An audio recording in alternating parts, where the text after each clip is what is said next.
Hi, Isabel here. I've been asking myself what actually triggers our scenarios most effectively. And I really mean that quite literally. What is the ideal way for us to start our scenarios? What kinds of differences are there and which tools, for example, could be suitable? To answer that, I've prepared some visuals here to show you the different types of triggers in more detail. We actually have 3 types of triggers or starting points for your scenarios. The first is the instant trigger. As the name suggests, this happens immediately. This includes, for example, webhooks or certain modules in Make. Then we also have time-based triggers. This simply means that you set up time intervals with the scheduler Such as daily, weekly, or on every 3rd Tuesday of the month at which the scenario will be executed. And here's the thing, if there's nothing new, nothing happens. And then last but not least, there's the topic of on-demand triggers. I'd like to divide this into 2 groups as well. On the one hand, we have the option to call a scenario from within another scenario. That's like a subroutine. Or we even now have the possibility to access our scenarios from external systems. Keyword here, MCP server. And because all of this is quite technical and not very illustrative, I've brought along a few examples. I just click through this really quickly now. For example, we could add a line. I also like tomatoes. Here, for instance, in Make, we could either check that we've added a new line, a new record, or click on Submit to trigger the webhook. So here we have 2 options in one. We could fill out a form, for example, here with Fillout. We could send ourselves a Slack message here in my test channel. We could easily create a new card in Trello and move it to a column to trigger such an automation. Sven showed that in his video last week. Or we could also integrate our scenarios into external systems via a so-called MCP server, for example, with cloud, or more recently, even ChatGPT. Sven also made a video about the cloud version a week or 2 ago. Feel free to check it out. But now let's get back to the topic. As you can see, you can add information somewhere, insert a new row, fill out a form, chat with yourself, create tasks, and all of that can be the starting point. To make the whole thing a bit more tangible, I've put together a small scenario for you, a collection of modules through which I want to show you which modules are suitable as triggers, what exactly they can do, and what configuration options are available. Just imagine you want to generate an image. You want to enter the data somewhere, and in the end, the image should simply be produced.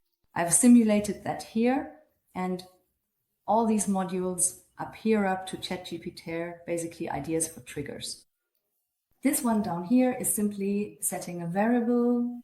So here we take the content that comes in through our input, through our trigger, and then we pass it all on to a subscenario where everything else happens. This is really very simple and stupid. Just so that we don't have it sitting in the learning space, I'm just going to go through it from top to bottom. That's probably the easiest way. These 3 modules here, Webhook, Trello, and Fillout, are all instant triggers. And in fact, Trello and Fillout work similarly to a webhook. A webhook is also created there, and it works instantly.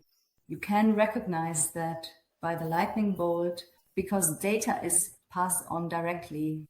And with this webhook URL, when you call it, the data is sent to the webhook. And by adding a question mark at the end of this URL, you can even pass parameters. I show that very briefly. I run this module. Let's go into our test Airtable. I click on Submit. The webhook is accepted, and in Make, I can immediately see that something has arrived here with the corresponding record ID, which we could then use to continue working in Airtable in this case. Pretty cool already, super multifunctional. We love using it in our automations. Trello and Fillout are also 2 really great starting points because you can configure both of them really well. Fillout is super easy. You simply create a form, and with this Fillout webhook, select Watch Responses. For example, I've created a very simple form here. There, I can just say whatever is on my mind, for instance, that I want to see a pink dino with a Santa Claus. I can submit that right here. With Trello, the possibilities are even more extensive. So now I'll delete this module and add it again. That way I can show you how it works. I already know that it's pretty far down the list. Right here you can see watch activities, that's the module we're looking for. I select it and now I can either choose an existing webhook or add a new one. I'll just go ahead and do that now. We'll stick with our regular user and, for example, look at a board, a list, or a card. Right now, I want to look at a list because in my demo board, I want to see when something gets moved to do.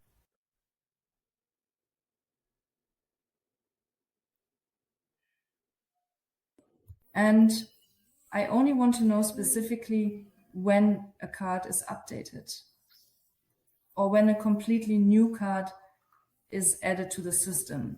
Unfortunately, I just can't seem to find it right now. Let's start over. Create card, that's it. And I still need to add a brief description.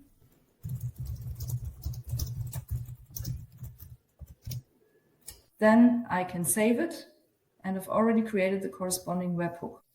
If I drag this over here, you'll see it immediately switches to instant, and just for fun, we can try it out. Run this module. I am a new card. Boom, and back in Make, it's already arrived with all the relevant information. And under data, you will find I am a new card. So exactly the card we just created. So to recap, Webhooks, Trello, and Fillout, which is also a type of webhook, can all be used directly to start an automation. Very practical. The second category consists of those that don't start automatically, but instead need to be scheduled. And I'll drag the starting point, for example, to Gmail to watch emails so you can see it better. In this case, for example, we're only looking for unread emails in a folder called demo, but that's not really important here. What matters is that we have to define the intervals at which these emails should be fetched. For example, every day at 2:06. Why not, actually? And when it's set up like this, every day at 2:06 p.m., it will check, is there a new email in this folder? Or you can also configure here how many should be fetched at most if you want to fetch more. You see, that's already pretty cool. There are definitely use cases where it's essential for it to work exactly like this. But especially with emails, I actually find this a bit annoying and therefore prefer to use other tools when I want to process things quickly. It's different. For example, when it comes to synchronizing data or moving it from A to B. For instance, if you want to sync data from your newsletter tool to your CRM once a day, if you want to update a report 4 times a day, if you want to send out a newsletter once a week, or like us, when we publish or produce our AI News Daily podcast, every morning at 5:30 it starts. Last but not least, I've also brought ChatGPT here as a placeholder. That's pretty cool because, as I showed earlier, we can not only write things based on time and webhooks, but also on demand. For that, I click here and select on demand, then save it. We don't want to activate it since there's nothing behind it yet. And that now means that this scenario can either be called as a subroutine by another scenario, or that we can even access this scenario from external systems, for example, if the MCP server is set up in the cloud. And that's actually pretty cool, because there we could define input variables, for example, simply a text here, which would then be passed on and we could process it further.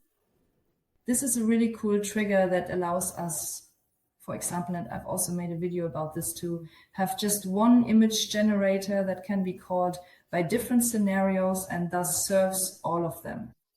That's it from my side. I hope you got something out of this. I think all 3 trigger types are really important. It always totally depends on the use case. If you need things to go quickly, use webhooks, for example, with a standard custom webhook, Trello, or Fillout. If you want to schedule something, use any module that includes a trigger. Or if you want to call a subprogram, the on-demand option is also super cool. So it always depends on the use case and what fits your automation best. And with that, I'll leave you to it and wish you lots of fun and success building your next automation. See you next time. Bye.